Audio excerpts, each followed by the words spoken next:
Ya, terima kasih Anda masih bersama kami. Bagi Anda yang baru saja bergabung, kami hadirkan kembali 3 berita utama hari ini.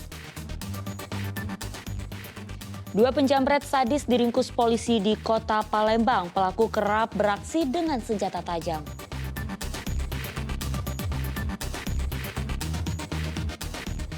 Untuk mengantisipasi terjadinya kebakaran hutan dan lahan, pihak kepolisian Kabupaten Ogan Ilir lakukan patroli di sejumlah daerah rawan.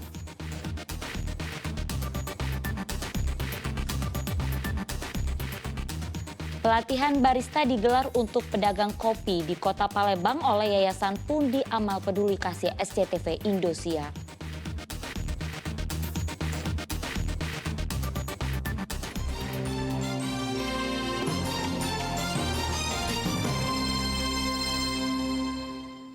Yayasan Pundi Amal Peduli Kasih SCTV Indosiar bersama Yayasan Bahtera Maju Indonesia dan Dinas Perindustrian Kota Palembang mengadakan pelatihan barista. Selain menerima teori pembuatan kopi, 20 peserta dari 6 kedai sederhana di Palembang juga praktik membuat kopi kekinian yang digemari masyarakat.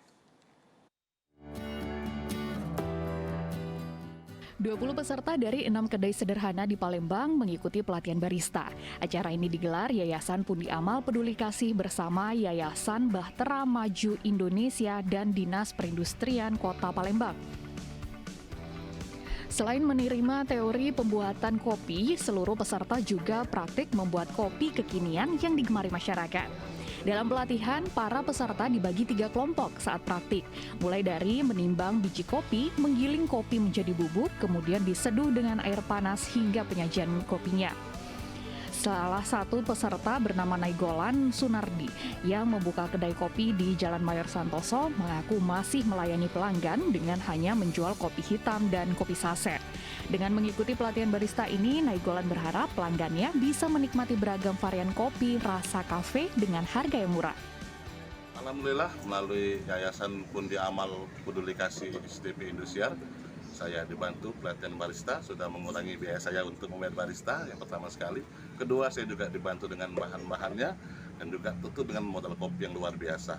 Insya Allah di sini nanti akan ada kopi hitam, tapi rasanya black kopi yang cuma Rp5.000 bisa kita jual di sini melalui bantuan Yayasan Pundi Amal Peduli Kasih SCTV Indosiar. Bantuan yang diberikan Yayasan Pundi Amal Peduli Kasih SCTV Indosiar berupa peralatan pembuatan kopi, gelas saji kopi, serta bantuan revitalisasi kedai. Yanur Ihrom melaporkan dari Kota Palembang. Beralih ke informasi lain, pengurus PMI Kecamatan Gandus dilantik untuk memenuhi kebutuhan darah di Palembang.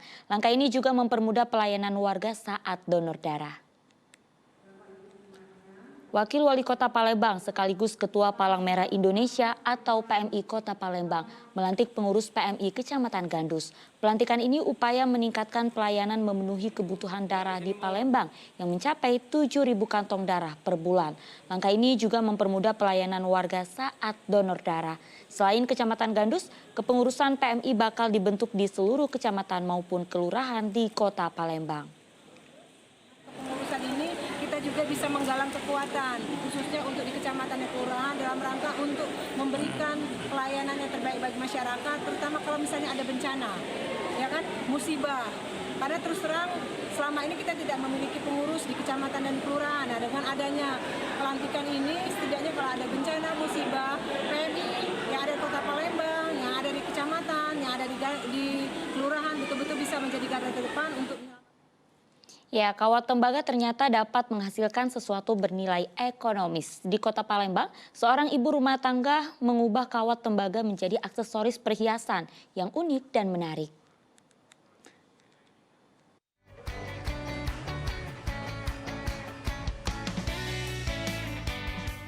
Lihatlah betapa cantiknya kalung, liontin, cincin, dan gelang ini.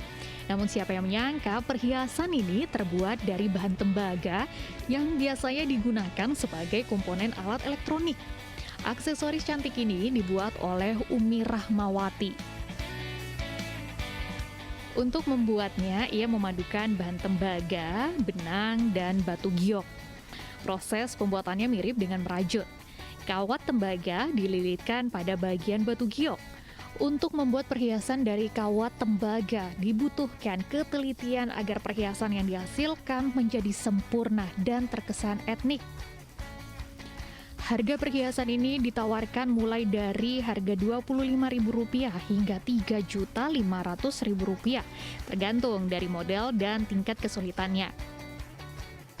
Buat ada cincin, gelang, kalung, bros, semua aksesoris wanita kita bikin. Jual dari berapa ke berapa ya? Dari harga 25 sampai ke yang satu set bisa kita jual Rp3.500.000. Rp3 juta. Berarti omsetnya berapa sebulan? Sebulan itu bisa mencapai 10 sampai 50. 50 juta. Penjualannya seperti apa caranya? Kita menjual dari reseller, dari sosial media sama ke bazar-bazar. Setiap mall kita isi bazar-bazar gitu. Selain dijual ke sejumlah toko perhiasan, produk Umi ini juga dijual melalui pameran dan media sosial. Omset yang dihasilkan yaitu mencapai 10 hingga 50 juta rupiah per bulannya. Edi Ruansyah melaporkan dari Kota Palembang.